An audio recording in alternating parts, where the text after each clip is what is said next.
अब आपको एक और बड़ी खबर बताते हैं। पहलगाम आतंकी हमले की जांच में बड़ा अपडेट सामने आया है। एनआईए ने जम्मू की विशेष अदालत में 1300 पेज की चार्जशीट दाखिल की है। इस मामले में एनआईए ने पाकिस्तान स्थित आतंकी हैंडलर्स के नाम चार्जशीट में शामिल कर दिए हैं। देखिए रिपोर्ट।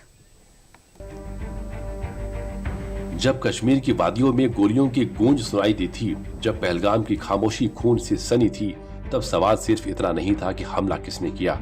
सवाल ये भी था कि साजिश कहाँ रची गई, किसने रची और कैसे रची गई। दरअसल आज उसी सवाल का जवाब 1300 पन्ने में दर्ज हो चुका है। देश की सबसे बड़ी जांच एजेंसी नेशनल इन्वेस्टिगेशन एजेंसी यानी एनआईए ने 237 दिनों के बाद आतंक के उस अध्याय पर कानूनी मुहर लगा दी है। पहलगाम आतंकी हमले की जांच कर रही एनआईए ने चार्जशीट दाखिल कर दी है। एनआईए ने बताया है कि इस हमले में शामिल 3 आतंकवादियों को सेना ने ऑपरेशन महादेव में मार डाला था। सुलेमान शाह, हमजा अफगान और जिब्रान ऑपरेशन महादेव के दौरान मारे गए थे।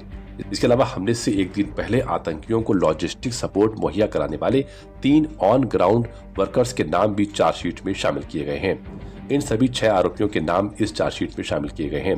द रेजिडेंट फ्रंट और लश्कर तैयबा आतंकी समूह का नाम भी चार्जशीट में है। ये सिर्फ एक चार्जशीट नहीं है, ये आतंक की फैक्ट्री का एक्सरे माना जा रहा है। ये चार्जशीट उन चेहरों को बेनकाब कर रही है जो सरहद के उस पार बैठकर कश्मीर को जलाने की साजिश रचते हैं। इस चार्जशीट का सबसे बड़ा नाम लश्कर तैयबा का खूंखार आतंकी कमांडर, पाकिस्तान में बैठा आतंक का ऑपरेशन चीफ सज्जाद जट्ट है। वही सज्जाद जट्ट जिसे एनआईए ने देश का दुश्मन नंबर 1 मानते हुए 10 लाख का इनाम भी घोषित किया है।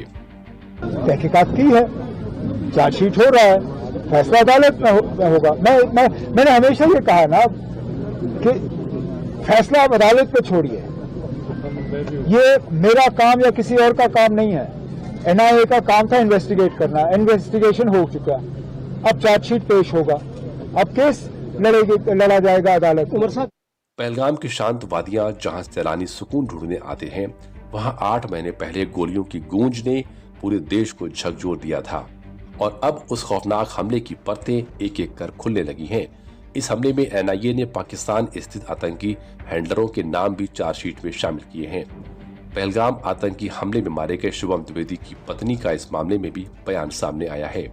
Thank you. पहला शब्द एनआईए को, हमारी भारत सरकार को, जो इस मुद्दे को बहुत बड़े मुद्दा समझ के, क्योंकि हमारे पिछले जितने भी समय, चाहे 26/11 हुआ हो, चाहे पार्लियामेंट अटैक हुआ हो, ये मुद्दे दबा दिए गए हैं ना, इनमें सही प्रॉपर एक्शन हुआ, सही रिएक्शन हुआ। आज अगर कहीं ना कहीं उनको, उन टेररिस्ट को न्यूट्रलाइज किया जा रहा है, उनके लिए चार्जशीट बन रही है, तो इसका बहुत बड़ा रीजन ये सरकार है जो इस चीज में काम कर रही है। फिलहाल चार्जशीट की डिटेल्स तो अभी सामने नहीं आई है, लेकिन चार्जशीट में वो सब बताया गया है कि कैसे सीमा पार से आतंक को निर्देश मिले, कैसे लोकल नेटवर्क को एक्टिव किया गया, कैसे हथियार पहुंचे और कैसे मासूमों को निशाना बनाया गया। फिलहाल एनआईए के इस चार्जशीट से ये संदेश साफ हो गया है कि आतंक चाहे सीमा के उस पार छिपा हो, नाम बदल ले, चेहरा बदल ले, लेकिन कानून की नजर से नहीं बच सकता।